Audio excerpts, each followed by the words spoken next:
Hallo ihr Lieben und herzlich willkommen auf Veras Blockflötenkanal. Heute spielen wir zusammen ein Stück von Jakob van Eyck, nämlich Prinz Robert Masko.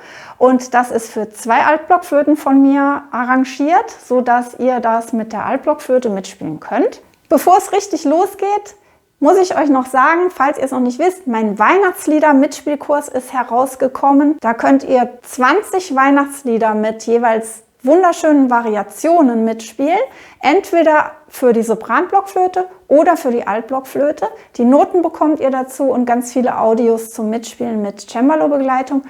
Die Info dazu findet ihr hier unten in der Infobox. Letzte Woche gab es ja ein Video über Van Eyck im Allgemeinen. Wie kann ich die vielen Noten bei Jakob van Eyck sortieren, dass ich den Wald vor lauter Bäumen noch sehe? Und Sieglinde hatte unter dem Video kommentiert, schade, dass das für die Sopranblockflöte ist. Dann kann man das ja nicht auf der Altblockflöte spielen, das würde ich gern. Es gibt auch Ausgaben von den Van Eyck-Stücken für Altblockflöte. Und ich habe heute einfach mal ein Stück für euch aufgeschrieben in Altblockflöten-Version. Und das wollen wir gemeinsam spielen. Die Noten zu dem Stück, das wir gemeinsam spielen, die findet ihr auf meiner Webseite, hier unten im Infokasten verlinkt. Könnt ihr direkt draufklicken und auf dieser Seite, wo meine ganzen Kurse und Seminare und Online-Kurse und sowas stehen, ganz unten steht Noten zum gratis Downloaden und da findet ihr diesen Van Eyck. Falls ihr sofort losspielen möchtet, hier unter dem Video im Infokasten habe ich euch die genaue Minutenzahl verlinkt. Dann könnt ihr direkt zum Spielen springen. Ich möchte aber für diejenigen, die noch etwas Geduld haben, noch ein paar Sachen erklären daran, nämlich die Art und Weise, wie ihr das Stück spielen könnt. Ihr werdet es natürlich hören, weil ich spiele das ja in der Aufnahme für euch. Also ihr bekommt nachher die zweite Stimme, da könnt ihr dann die erste Stimme dazu spielen und ihr bekommt auch von mir eingespielt beide Stimmen gleichzeitig und dann könnt ihr euch eigentlich aussuchen, welche ihr mitspielt. Auf jeden Fall will ich euch trotzdem noch mal erklären, dass man hier manche Noten schwer und manche Noten leicht spielen kann, damit es auch schön barock klingt. Also Jakob van Eyck hat ja gelebt von 1590 etwa bis 1657. Das ist also Beginn der Barockzeit ab 1600. Und da spielen wir die Noten nicht alle gleich breit und so dicht aneinander wie ein Teppich sozusagen, sondern etwas unterschiedlich. Ich habe die Noten, wie gesagt, für euch aufgeschrieben und im Notenschreibprogramm gibt es die Möglichkeit, dass man das, was man aufgeschrieben hat, einfach mal abspielt, also dass der Computer das abspielt. Und ich habe es extra auf Flöte eingestellt, nicht auf Blockflöte, sondern auf Querflöte, weil dann klingt es noch schlimmer sozusagen. Der Computer spielt nämlich alle Noten ganz flach und dicht zusammen ab, wie man es letztendlich besser nicht spielen sollte. Aber dass ihr es mal hört, das klingt dann so.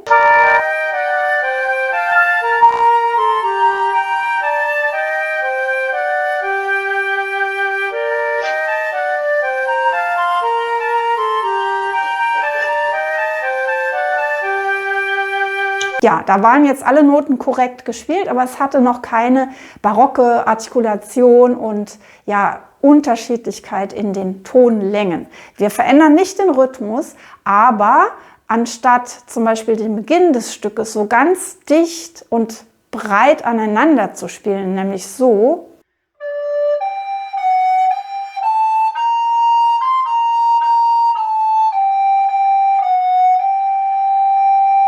könntet ihr zum Beispiel mal versuchen, den Auftakt etwas leichter und etwas kürzer zu spielen.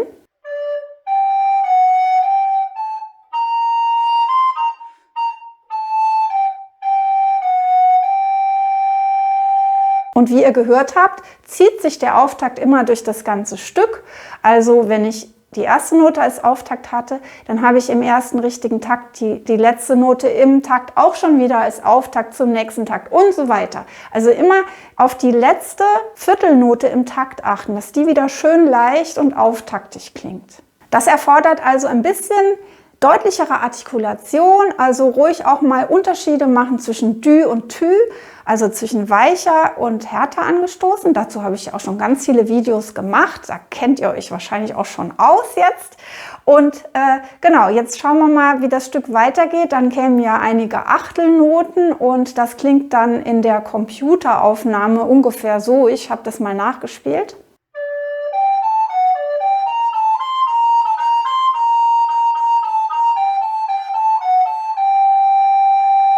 Und hier können wir auch noch mal die Achtel etwas differenzierter spielen und vor allem, wenn dann so eine punktierte Achtel mit einer Sechzehntel reinkommt, dann richtig schön bissig mit der Zunge, also deutlich anstoßen und die Punktierung so ein bisschen absetzen.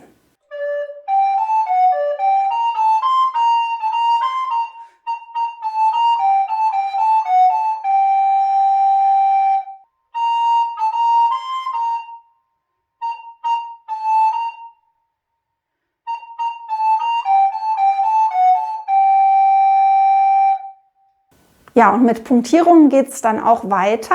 Wenn ich die wieder so ganz unakzentuiert, ganz flach und breit spiele, dann klingt das so. Und stattdessen ist es schöner, erstmal auch hier wieder den Auftakt schön leicht und etwas kürzer zu spielen und dann nach der punktierten Note immer so eine ganz kleine Lücke zu lassen und dann mit deutlicher Zunge die nächsten Achtelnoten weiter zu spielen.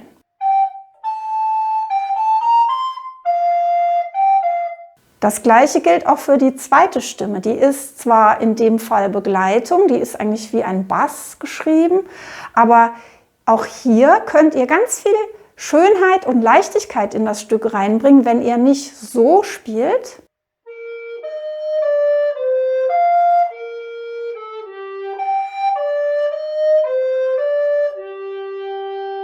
sondern auch hier Auftakte hervorheben, etwas leichter spielen und allgemein auch Abwechslung reinbringen zwischen schwereren und leichteren, breiteren und kürzeren Noten.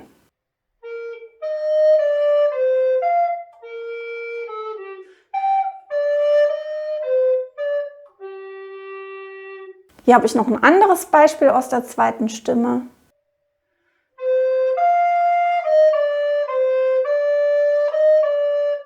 Und das gleiche wieder deutlicher angestoßen, Noten abgesetzt, Noten schwer und leicht gespielt.